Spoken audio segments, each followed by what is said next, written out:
Tangina nyo. Saksakan pa to. Ay, siniminto ko, pinakalaman nyo. Oh, Sinimento mo. Anong nangyari? oh, pinakalaman nyo. Parado. Putang na nyo.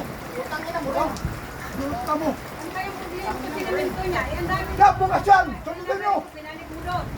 Kayo. Ngayon, tumago ang tubig. Kami kawawa dito sa higaan namin. Yun ang sinasabi ko noon eh. Nagagalit ka. Gusto nyo, lagi kayong tama eh. Siniminto ko, pinakalaman nyo. Hindi na po din sinamento dyan. Eh, mga bato, papasok talaga doon. Paano nang nilinisan yan? Di malinisan yan kung di mo siniraduhan yan.